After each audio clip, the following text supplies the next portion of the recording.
Engaging critical theory. You might be wondering why we are bothering about what seems such an obscure topic as critical theory. Well, let me suggest a few reasons why we ought to consider it. Firstly, we are seeing the effects of this theory all around us in society. You may at times be puzzled as to why our society recently has lurched so far and so quickly towards open godlessness and the repudiation of things that seem so commonsensical. Much of the answer lies in critical theory. Second, wokeness seems to have now become the new norm and has given rise to divisions and conflict over matters ranging from gender to open borders. Again, critical theory has played a part in these trends. Thirdly, the visible church, even amongst evangelicals, have begun to embrace unbiblical views on race, gender, and social justice.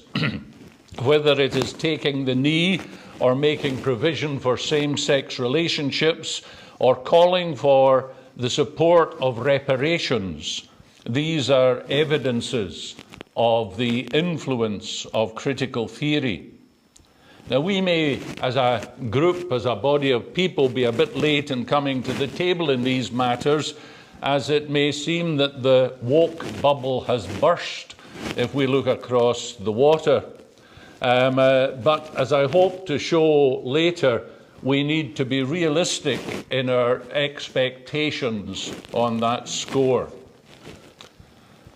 Critical theory, we have to say right at the outset, is not the same as critical thinking.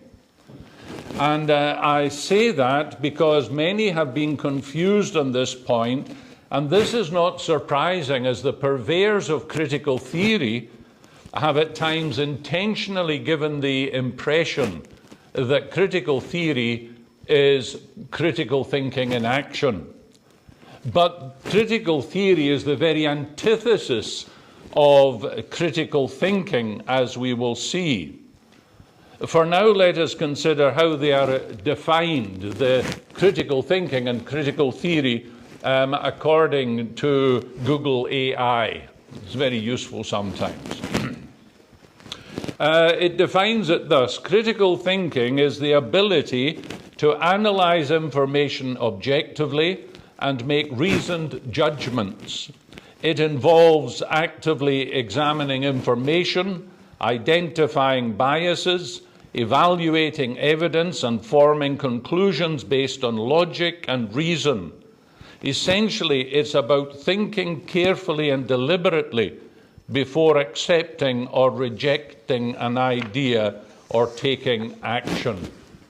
That's a very good definition of critical thinking.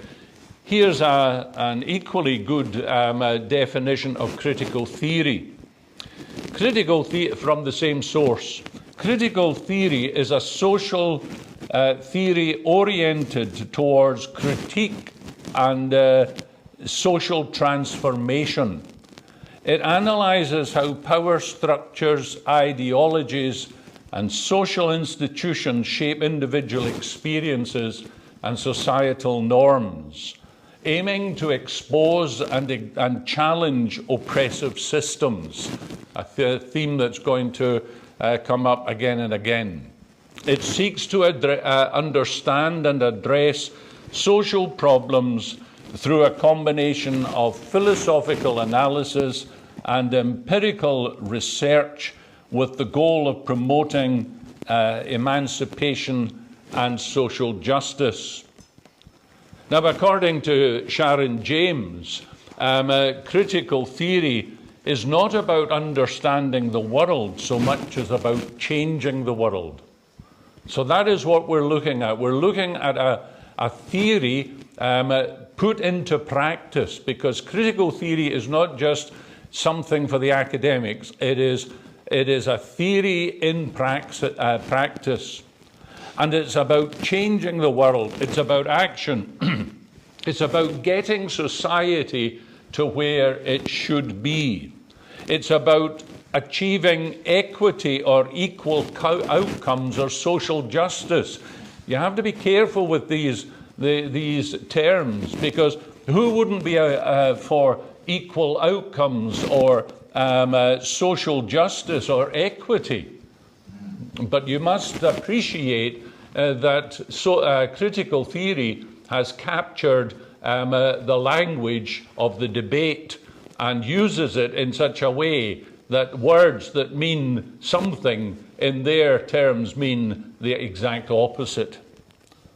Again, to continue with James, to get society there, all the institutions which prop up the status quo must be overturned. That's the bottom line. The overthrow of society was conceived by the thinkers of this theory in ideological rather than physical terms. In other words, don't start by killing the powerful, rather persuade ordinary people of the terrible oppression that they endure, and they will do the rest. Critical theory represents something of a synthesis between Marxism, the call for a violent revolution, and Freud's thinking, which would feed into calls for moral and cultural revolution. That's from Sharon James, Critical Theory, Challenging Truth and Reality, a little pamphlet that you can download from the Christian Institute. And that is the best summary I've come across in all my studies of critical thinking. So if you want, as it were, a basic guide, I almost said an idiot's guide, but a basic guide to critical theory, this is what you should go for. If you want to dig a little bit deeper, Sharon James has written this book, The Lies We Are Told, The Truth We Must Hold. And again, it is well worth reading. It will give you a lot more background. Well, let's move on. What are the roots of critical theory? How did it come about? Well, the term critical theory originated in what became known as the Frankfurt School, because it was formed in Frankfurt in Germany. And in the writings of one of its founders, Max Horkheimer. The Frankfurt School was established in 1923, so we are thinking of wokeness and all the influences as a modern thing, but it has roots that go not only back to this, as we'll see, but much further back. In Germany, the Frankfurt School was originally instituted or formed as the Institute of Social Research, and that was intentionally vague because it was a communist or a Marxist think tank, and at that time Marxism wasn't going down very well in Germany. This innocuous sounding title was a convenient cover for a body of neo-Marxist scholars who were seeking to understand why the spread of the Marxist-Leninist revolution in Russia had failed to take root in other countries, especially in Germany. And they felt that Marx had focused too narrowly on the issues of capitalist economic oppression and exploitation. They, on the other hand, sought to update his theory and did so by expanding its application to other areas of capitalist society, using aspects of philosophy, sociology, and psychology. They focused on society's institutions and culture, seeking to find other areas of oppression and exploitation. So that's their goal. Where is their exploitation? Where is their oppression? It's not just in the economic, capitalist, worker, employer sphere. We have to look deeper. We have to look wider. However, Marxism, with its hatred of God and everything spiritual, was not the only root of critical theory. We can trace the use of the term critical theory back to this think tank, this Frankfurt School, but that wasn't the only route. Philosophy, for example, had been moving from grounding its views on the revelation of God to building upon the unstable foundation of human reason, where man became the final arbiter of all things. This in turn led to the denial of the supernatural. It led to skepticism, atheism, irrationality, and hopeless despair, and left man without God and without hope in the world. So these are things that are going on together. You have a Marxist revolution, but you have, even predating that, you have a change of philosophical outlook from that which once was based on the revelation of God to something that became full of skepticism, rationalism, where man displaced God as the center of the universe. Postmodernism is another aspect that we have to consider when we consider critical thinking. Postmodernism is a philosophy of skepticism, relativity, and distrust. Now, you might not have come across much of postmodern thought, but it started, at least in academia, although there are those who would argue that it started in architecture and the critique of certain kinds of architecture. But in academia, it led to the sort of idea of, in literature, deconstructionism, tearing apart texts, asking the question, who decides the meaning of the text? Is it the writer? Is it the text itself? Or is it the observer of the text? And so it's just pushing this bubble of skepticism and questioning and criticism further and further. In this postmodern philosophical worldview, nothing was to be taken as absolute. All meta-narratives, that's big stories and explanations. Now, the gospel, the Bible, is a meta-narrative. Well, that would come under the umbrella of all meta-narratives, and they were all to be demolished. All were suspect, all were questioned, all were to be treated with skepticism. All meta-narratives were to be rejected as power plays by their narrators. So you can think of how Marxism takes the idea that religion is the opiate of the people. It's a power play by the capitalistic rulers to keep the workers in control. Truth became relative and depended upon one's standpoint. You've all come across and debate with people. Well, the response, well, that's your truth, but it's not mine. And we try and say to them, but truth is truth. And you don't have your truth and my truth. Something's either right or wrong. Well, you wouldn't fare very well in a postmodernist philosophy class if you took that position. And so it is that neo-Marxism embraced these postmodern ideas for its own ideology. Owen Strachan, a writer on how the church should respond to critical thinking, he's speaking about critical race theory, which is just another brand of critical theory.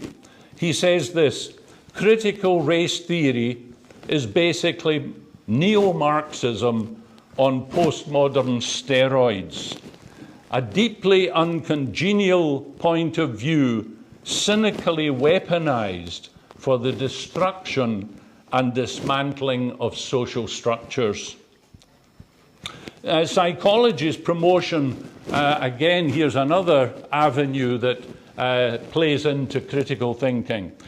Psychology's promotion of sexual liberation, you can think of Freud and the idea of sexual liberation. You can see how that unfolds through various philosophers, and you get the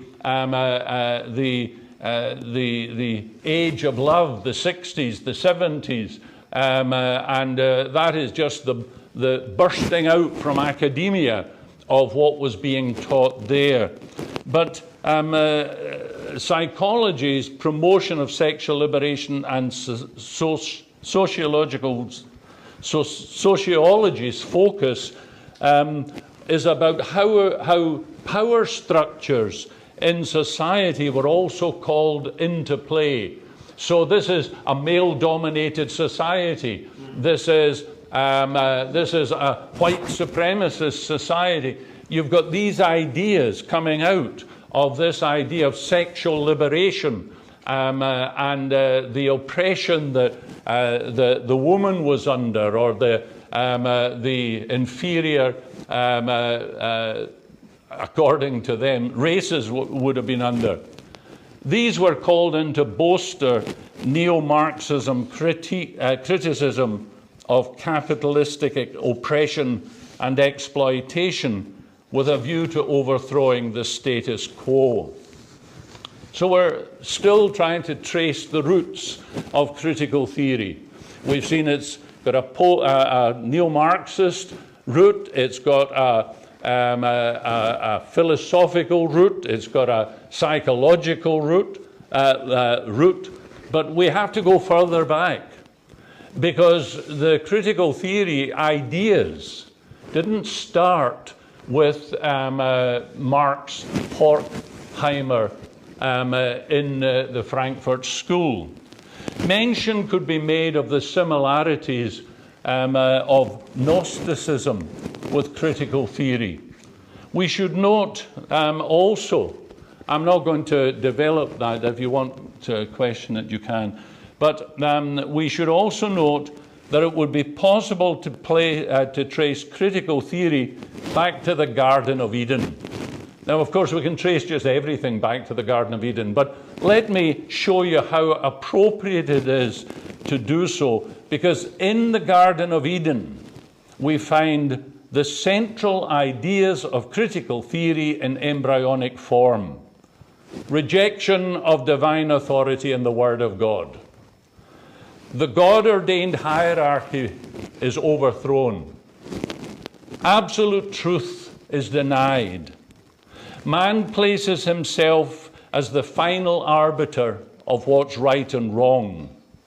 Self-gratification becomes all-important. Gender roles are overridden. Family structure is destroyed. And there is a refusal to take responsibility for actions. Everybody's to blame except me. So let the reparations roll in. Ultimately, critical theory is the outworking of the serpent's conflict with the seed of the woman.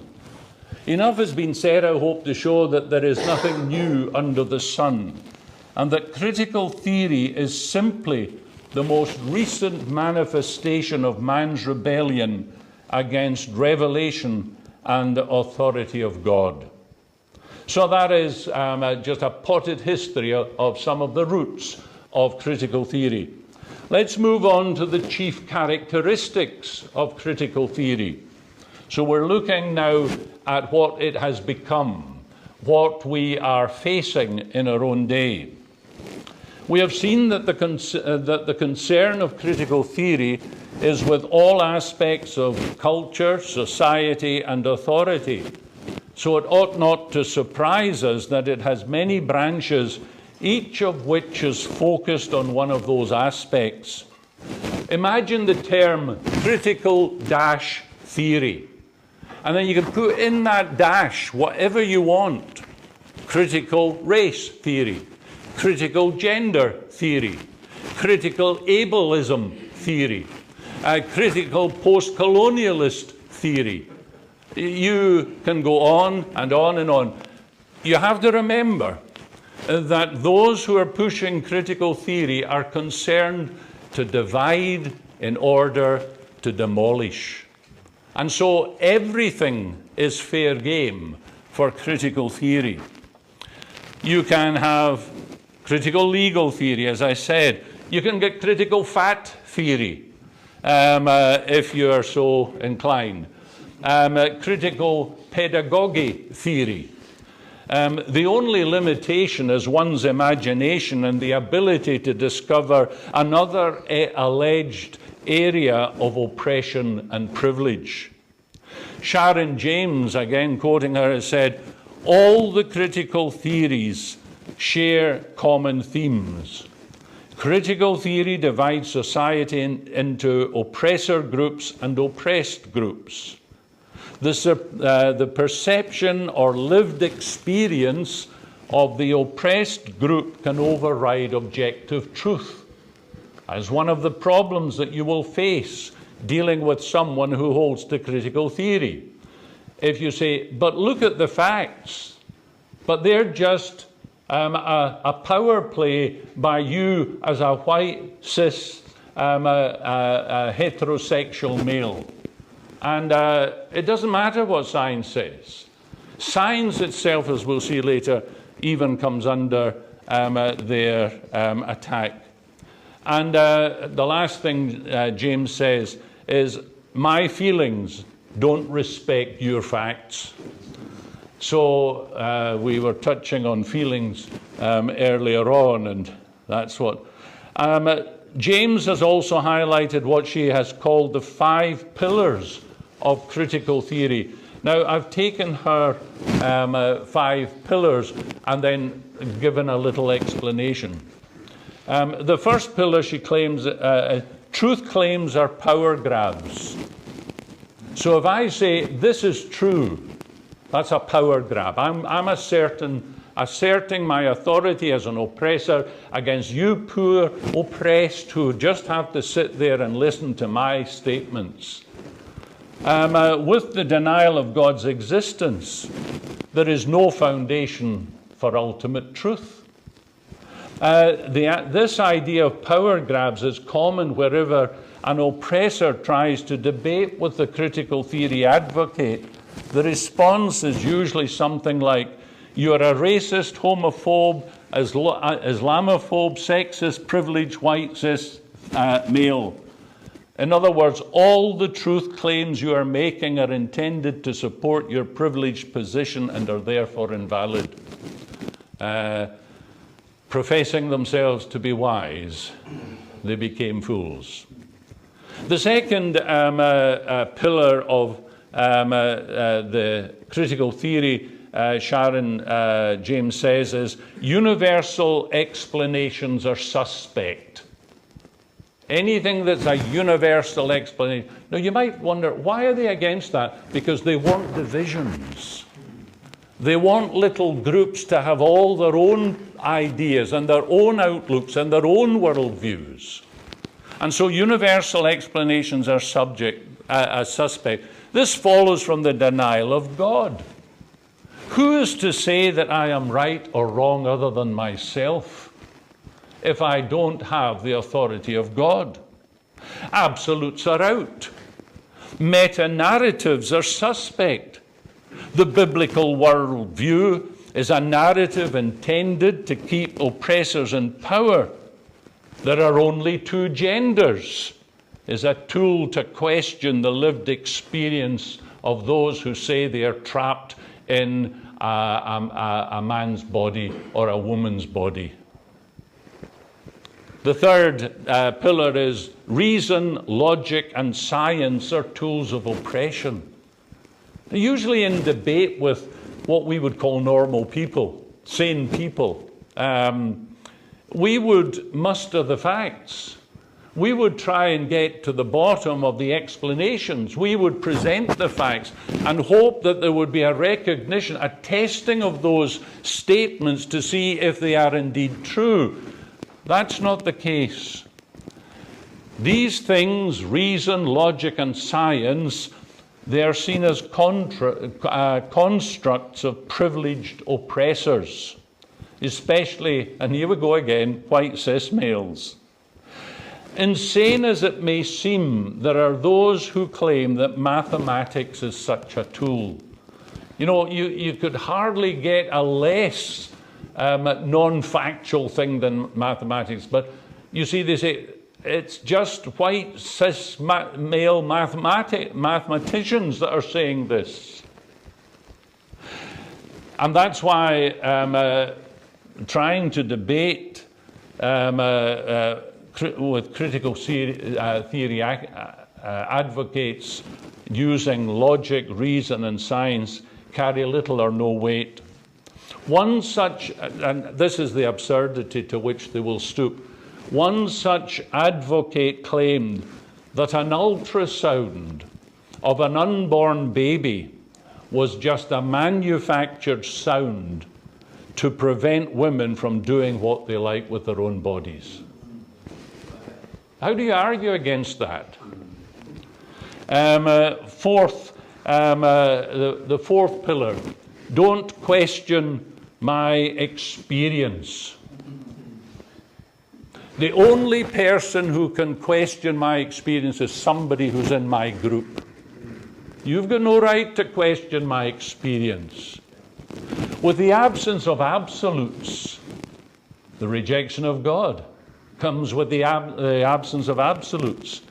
What matters is my truth. Who's to say I'm not right? This leads to the irrationality of critical theory. Let's take a hypothetical example. Here you have two people who are supposedly advocates for critical theory. I believe that God exists and is true for me. I don't believe that God exists and is true for me. Does God exist or not? I mean, it's just an absurd way of thinking. According to this irrationality, he doesn't. It's not so very far from some things I can think of as, yes, it's right to do this, or it's wrong to do this, but we can both believe the same thing and both be right. Anyway, let us consider. The point, of course, is not to arrive at a logical answer to the issue that is being discussed. That's not the point. And if we go into a debate with a critical theory advocate and think that we are heading towards a resolution of the issue, you've missed the point. Because the point is to criticize the positions that are taken. And it's as easy to criticize the position taken that God exists as it is to criticize the position that God doesn't exist. You think, surely that won't happen. What about conversion therapy? It's a very real possibility, where you will not be allowed, if some certain law is passed, to tell others that God exists. So that is her fourth pillar. Her fifth pillar and her last pillar is all authority structures are oppressive. And this is like a catch-all one. Maybe I've missed something. It's as though they're saying. But let's just say all authority structures are oppressive. Why? Because you've got those who say and those who do. Those who speak and those who listen. Critical theory and its associated philosophies and political ideologies reject God's authority to rule over them, but it doesn't stop there. Critical theory rejects all authority and all its manifestations, moral laws, governments, church, truth, family, gender hierarchy, law and order, the defund the police.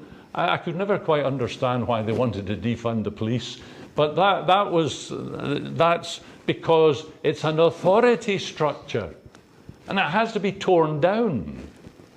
And indeed, any ruling or ruled relationship, but critical theory extends it even beyond that to other areas where there is a perception of division, able and disabled, privileged and non-privileged. These are so vague that they're easy to argue whatever way you want on them.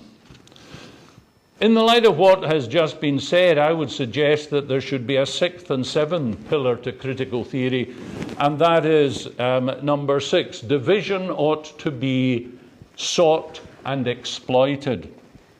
Critical theory has shown itself to be one of the most divisive and destructive forces in modern society, and this is no accident. The Marxist maintains that their ends can be attained only by the forcible overthrow of all existing social conditions. That's from the Communist Manifesto. And in order to facilitate that overthrow, those social conditions, the structural norms, laws, structures, must be destabilized. Hence the search for the fault lines in all of these different areas.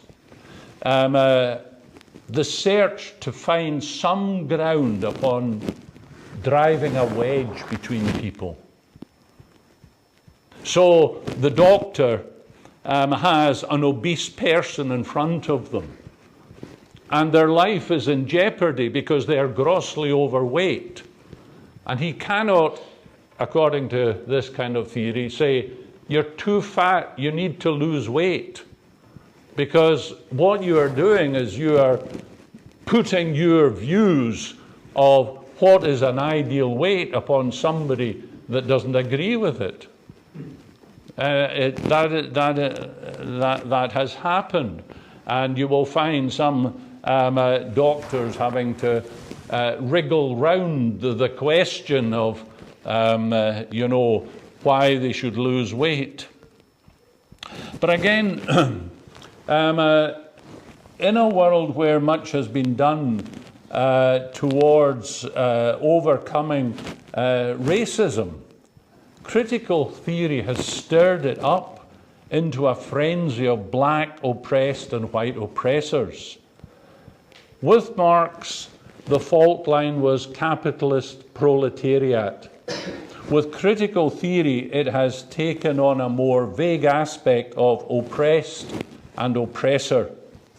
This has led to an area that's like an offshoot from critical theory called identity politics. I'm not going to deal with this in any great depth, but it's basically the outcome of applying critical theory is to divide society up into diverse groups of people, so that what really counts is not how clever you are, how diligent you are, how hardworking you are. Where do you come from? What group do you belong to? So, if I was a rabid critical theorist, I might look around and say, all those old men with white hair are privileged. Privileged in comparison to all those younger men with no hair. You see how easy it is to drive wedges. So you have the white-haired supremacists, and you have the no-hair oppressed. And of course they'll be coming and asking for some reparations, like a wig or something like that. That's no way to speak of your minister. I mentioned no names. So in this identity politics, society is divided into endless separate groups, each with its own tribe, understood only by somebody in that tribe. And there's no place for someone in that tribe criticizing the tribe, because they will be deemed to be white. If they're black, they might say, I don't agree with this. Well, you find white, you find men and women who are black, who are spoken of as white, because they don't fit the narrative of the tribe. And so that goes on and on and on, and that's why a black person may be deemed white, because they don't support Black Lives Matter. So division ought to be sought and exploited. That's their, I would suggest, their sixth pillar. And the seventh is equal outcome. Equality of outcomes is the goal. That's what they tell us. It's just one of those areas where critical theory makes itself seem noble, because that seems like a noble thing to want. Equal outcomes, or equality of outcomes, as the goal. And therefore it claims to be pursuing social justice. And social justice sounds good. And there might be a place where, in another universe, we might even use the term social justice to mean something good. However, critical theory has taken control of the vocabulary and manipulated its meaning for its own ends. The social justice of critical theory is not equal outcomes for all based on merit and effort. We would applaud that. But it is, in fact, social justice based on whether we belong to a privileged group or an oppressed group. The privileged being penalized for that alleged privilege, while the allegedly oppressed are afforded wealth, education, and job opportunities based solely on belonging to that oppressed group. You think about that. There is a sense in which we all would generally agree that there ought to be equal outcomes for equal effort and achievement. However, the equality of outcomes advocated by critical theory involves taking from the so-called privilege and giving it to the oppressed. That is why we have had an avalanche of DEI initiatives where we have the hiring of quotas and the lowering or the implementation of hiring quotas and the lowering of entry qualifications. Even within this iniquitous system, there are further perceived inequalities caused by what they call intersectionality. And this is another area that I'm just mentioning and not going to go into. So, say I was a black person and I lived in a ghetto in some city in the States. Well, if I happen to be a woman, then that's another thing that's fed into the oppression. So I'm oppressed because I'm black, I'm oppressed because I'm in a ghetto, I'm oppressed because I'm a woman. If I'm not married, I could be oppressed for whatever reason, because they will find. So you have, even within the tribes, not just I'm not privileged, but I'm not privileged because I've got 10 non-privileges and you've only got 6. So I'm even better than, the worse I am, the better I am than you. read about intersectionality if you want, but that's what's led to the clamor for reparations. I'm a black American whose ancestors came from Africa. Therefore, I'm due reparations. Now, it doesn't matter if my ancestors happen to be slave owners that came from Africa. I just happen to be in the right group. And therefore, I deserve reparations. And who should I get them from? People who had nothing to do with it. But they're white. And that is how foolish this has become.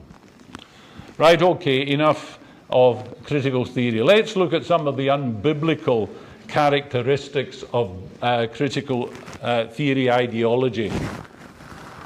Critical theory could be described as a political theory or ideology.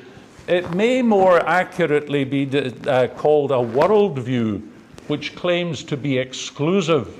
And this is interesting because it does claim to be exclusive. You either march with the band or you're out. But doesn't critical theory say all meta-narratives are suspect? Yes, but everyone except ours. And so you find that it is a worldview. It tolerates nothing that opposes it, but it especially opposes the Judeo-Christian worldview with something akin to a vehement hatred. It is no accident that the primary targets for destruction by critical theory are those areas which were mandated by God from the beginning as fundamental and true and good for the well-being of mankind and for his own glory. As far as critical theory is concerned, the divine image must go. Distinctive sexual identity must go. Marriage between one man and one woman must go. The family must go. Hierarchy must go. The human race, all men descended from Adam. In other words, there is only one race. That has to go. And yet they themselves claim that racism is a cultural construct. It's a man-made thing. And yet they're saying that we have to see all these races as different. Whereas the Christian worldview would say we are one in Adam. Common sense must go, absolute truth must go, freedom must go, morality, religion, and God himself must go, because all of these things are seen as oppressive. It is a worldview antagonistic to the biblical worldview. Its characteristics are such that it may be justifiably called an I've got that in brackets, religious belief. It's a religion. Ultimately, as we'll see, it's the religion of the pit, but it's a religion. It has all the hallmarks of a religion, but it is a religion that is a way of violence, both verbal and physical, of raving, not reasoning, of feelings, not facts, of defiance, not debate. It's a way of tearing down without providing anything in its place by way of an alternative, except the mirage of some far-off Marxist utopian dream. We can trace the roots, as I mentioned earlier on, of critical theory back to the serpent and his seed. Critical theory is the manifestation of what happens when men turn their backs upon God and his revelation, and instead rely on their own religion, their own wisdom. That's why I had Mr. Buchanan read the passage from Romans, because they suppressed the truth in unrighteousness, and professing themselves to be wise, they become fools. When we consider some of the religious aspects of critical theory, we see it has an absolute authority. What is it? Wokeness. Man himself. Woke man is wokeness God. Its commandments take the form of its neo-Marxist tenets. It claims absolute authority while denying that there is any such thing as an absolute authority. Again, it has a conversion experience. That term woke, it means an awakening. It's an enlightenment. And there are those who are woke and those who are unwoke. And those who are woke are the ones who are going to lead society into its dream-like state of utopia. And so we are reminded that it seeks to enlighten people so that their eyes are open to see what others can't see. Why can't you see the oppressiveness of white privilege? It says to the white privilege. The underlying power structures that frame our society and power groups, they speak of them in order to, those things that are intended to exploit others, and you cannot see them, and you need to be awakened. They thus separate mankind into the enlightened and the unenlightened, just as the Gnostics did. You either have the knowledge or you don't. You either see the truth or you don't. It has its own anthropology. It denies the essence of humanity as revealed in the Bible, and it divides up what God made one. The Bible teaches that all men belong to one race, the human race made in Adam after the image of God. Critical theory views mankind as comprising various groups and considers their guilt or otherwise according to group identity. Their very concept of race as different identities is nothing less than a human construct intended to drive men apart, not unite them. It has a doctrine of sin. The great sin is not to believe critical theory. The great sin is to deny that gender is a man-made construct. The great sin is to deny that white privilege is systemic in society, that racism is rampant. These are the sins that critical theory sees. It is a heresy, they would say, to hold these or not hold these views, a heresy to be repented of. To be white, cis, male, heterosexual is a sin without pardon. There is nothing that you can do to sort that. It doesn't matter. Even if you go through a sex change operation, you can't change the fact that you were born a white cis male and you had the privilege of the white privilege. So what are you supposed to do if you're not if you're a sinner against the critical theory? Well, the best you can do is you can try and be as unwhite as possible. And you can repent for being what you are. And you can make reparations. But the fact is you cannot become what you are not.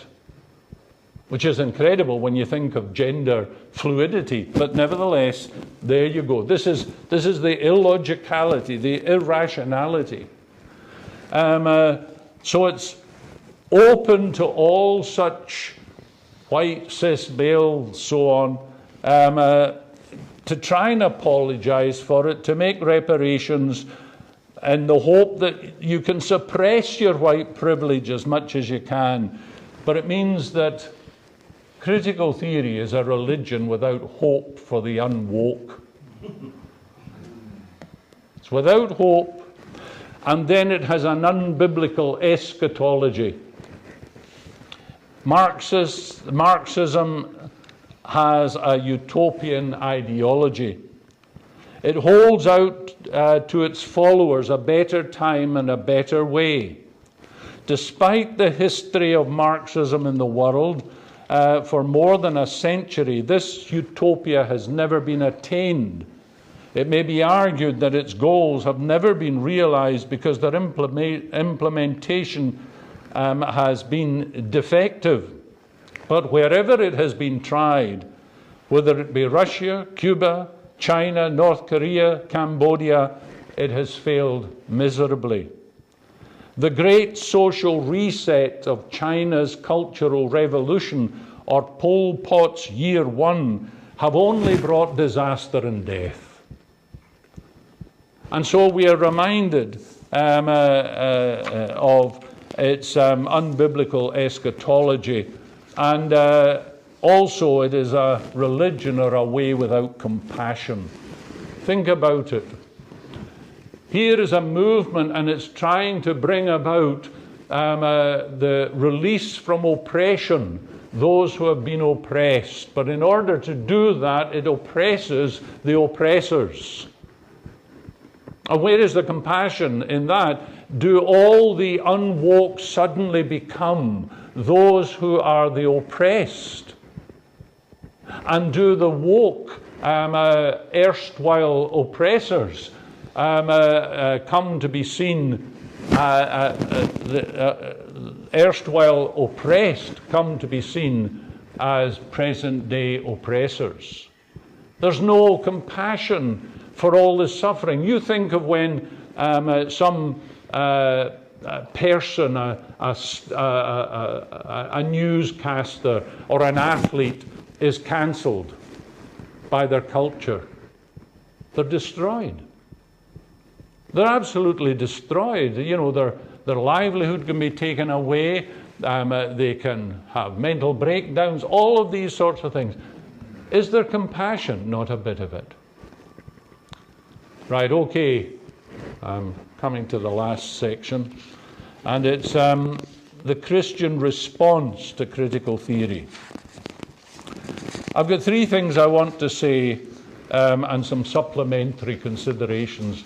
If I've got time, I'll throw out there for you to stir you up. Christian response to critical theory. 1. See critical theory for what it is. We need a biblical understanding of what critical theory is. It is from the pit. There is at the root of Marxism and the such-like offspring as critical theory much that is wedded to the occult. And again, if you're interested, you can look up a book called The Devil and Karl Marx by Paul Kenkor, Tan Books. But I'm not going to go into that. I want you to see that critical theory is like the tares in the midst of the world, and it has taken hold because an enemy has done this. And there is nothing in the tareness, if I can coin a word, of critical theory that is of essential value to the wheatness of the church. That's just a fancy way of saying it has nothing to offer us. And sadly, there are many, even in the evangelical and possibly even in the Reformed circles, and they have said, we can learn from critical theory. Dear friends, what we can learn from it is what we don't need to learn. And I think that we would be wiser, as I say, focusing on what critical theory ultimately is. Sadly, many in the visible church have embraced aspects of its teaching and have already capitulated to its main tenets. Sharon James quotes James Lindsay on this very fact as follows. James Lindsay, the co-author of Cynical Theories, is an atheist. He warns Christian leaders that social justice, aka critical theory, aims to destroy Christianity from within. The language of social justice is used to guilt-trip well-meaning Christians. But when they are duped into endless apologies for past wrongdoings, they are told that they have committed.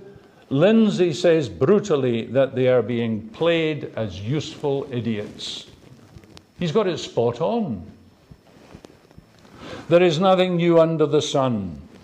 Critical theory is just a rerun of the temptation of Eden and a rerun of the old Gnostic heresy. So that's the first response. The second is this: keep telling the old story.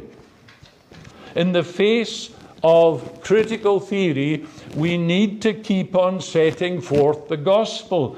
Don't be ashamed of the meta-narrative of the Scriptures. Don't be ashamed to state the facts. Always remember, friends, that we are not speaking to men and women for all their indoctrination that are without the law of God written in their hearts. They may suppress the truth and unrighteousness, but God can awaken them. And so we tell the old story. We must beware of becoming obsessed with critical theory. That's the great danger, that we get caught up reading book after book on wokeness and critical theory and critical gender theory and critical race theory. See it for what it is. In its whole lump, it is something to be rejected. And we are told, and we need to remember this, although we have to look at these things, don't become obsessed with them. We are told that the Christian's weaponry is not carnal. It's not our own intellect. It's not how many books we've read on the subject. It's not our own influence or power. It is spiritual. And this is what pulls down the citadels of error. It won't be our clever arguments against critical theory. We have to unashamedly preach the good news, that there is forgiveness for the guilt of our sins, even for white privilege. That there is a God who created all things in heaven and in earth. That there is a real heaven to be gained and a real Marxist utopian hell to be shunned.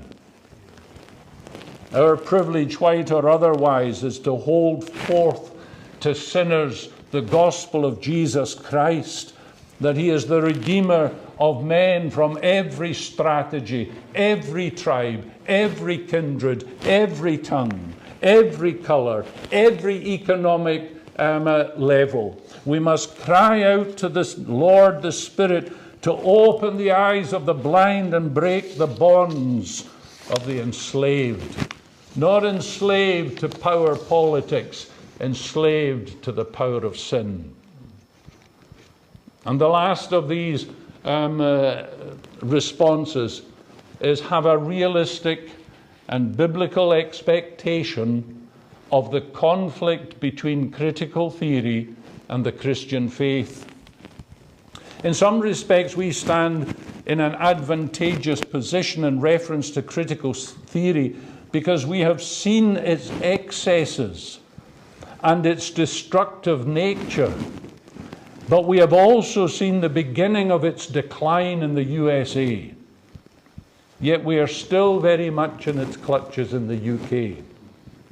What will happen in the future in the UK will depend largely on the political acumen of the electorate, and I don't hold my breath for that, and the resolution of our political leaders. However, I would caution against over-optimism on this score, because both our people and our politicians tend to be pragmatists.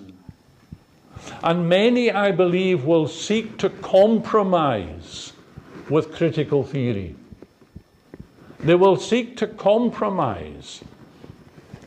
Take, for example, the current opposition that is quite vehement to critical theory.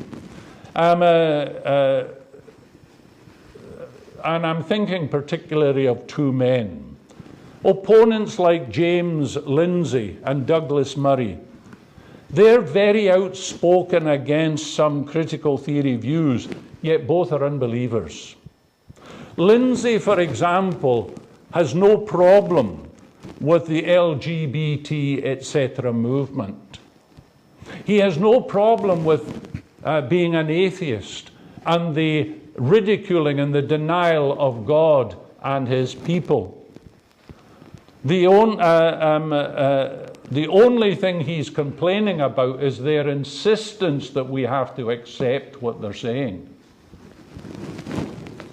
Douglas Murray, a brilliant man, there's no doubt about it.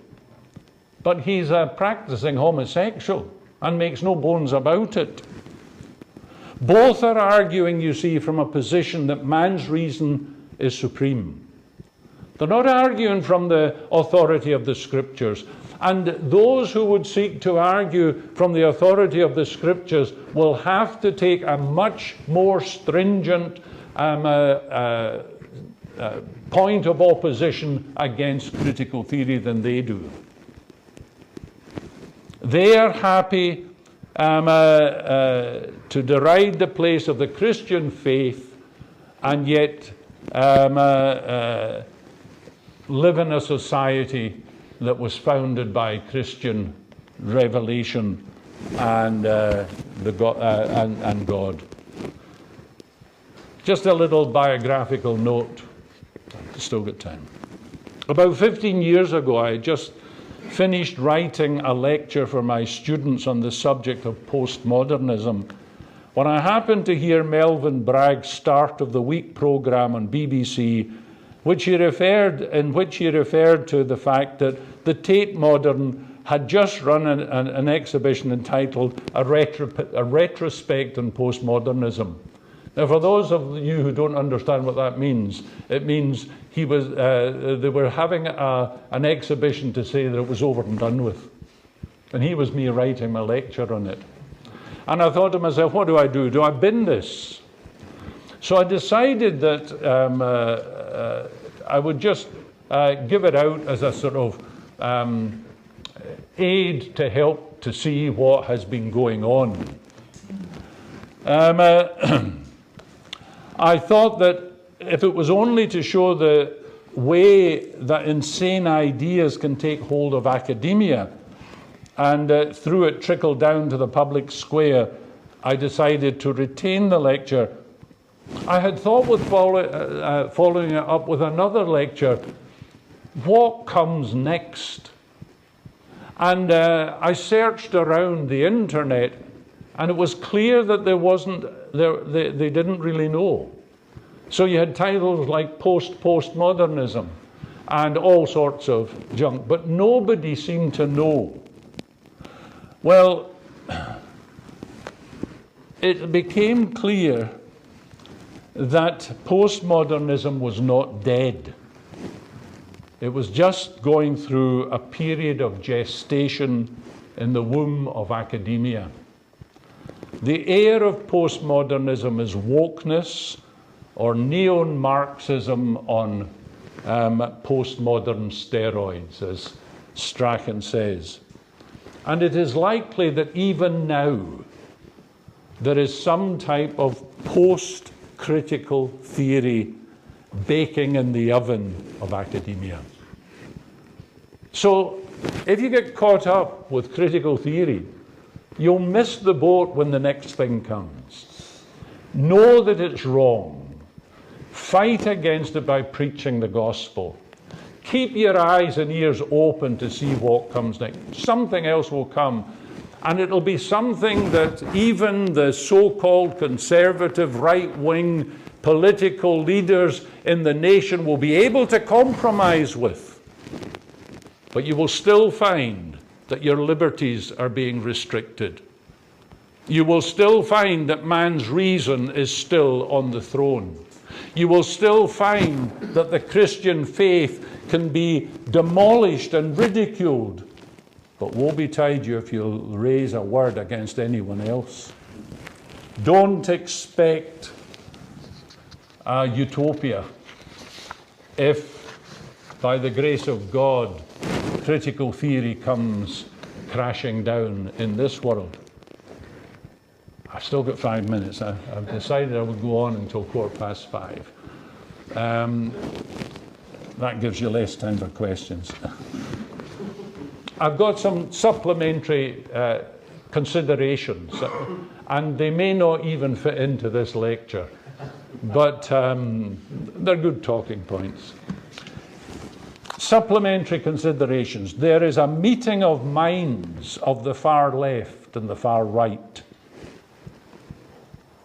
A meeting of minds of the far left and the far right. Both are concerned to seek both are concerned with and seek autocratic power and control, whether it's woke Marxism or the economic elite. You can think of the Davos, Soros, Gates, etc. If you want to have an interesting read a book called The Great Reset. Because during the lockdown, there was a real push to use the lockdown for the implementation of a social elite ruling class. By the restriction, that's what it was eventually came to be, irrespective of anything health-wise. If you think this is conspiracy theory, just go to the World Economic Forum website and look up their manifesto. They are the ones that talk about the Great Reset.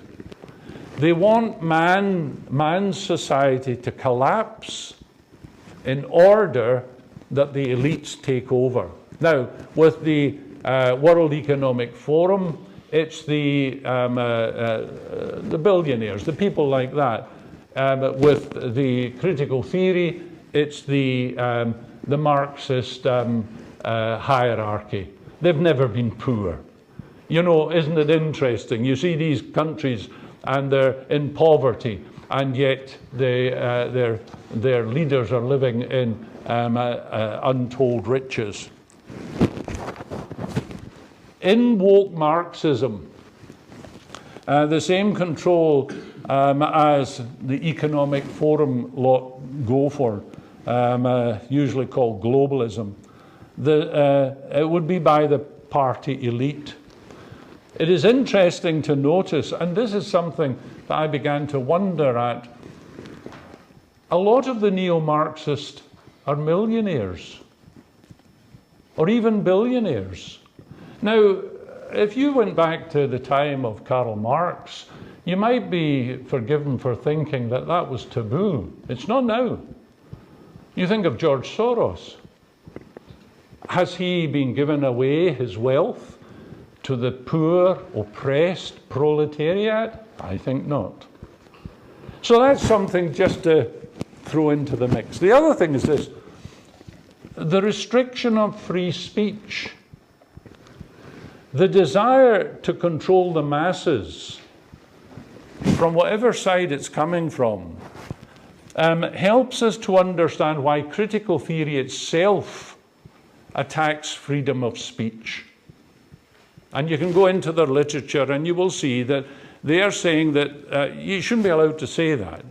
You shouldn't be allowed to say there's only two genders.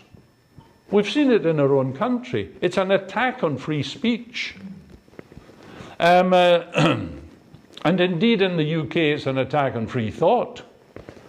The desire to control is seen in the cancel culture. It's seen in the bullying, the shaming, and at times the imprisonment of those who are of a contrary mind. It's seen in the death of true truth and the implementation, or the replacement rather, with relative truth. It's seen in the rise of fake news and the suppression of real news. It's also seen in the way DEI, diversity, equity, inclusion programs have been linked by some of the elites, like the World Economic Forum, to insist on countries accepting homosexuality, accepting gender fluidity. You see, it's coming from both directions. And then the last thing is just a warning to ourselves, and it's beware of conservative critical theory. Now, what I mean by that is this. We have seen how critical theory acts against God's people, and indeed against anybody that opposes them. With its cancel culture, its bullying and such like, its ridiculing and its violence and so on. If the tide turns, be careful we don't fall into the trap of cancelling and of ridiculing and of bullying those that we disagree with. Let the Word of God do its work in those we disagree with. Well, I must stop there.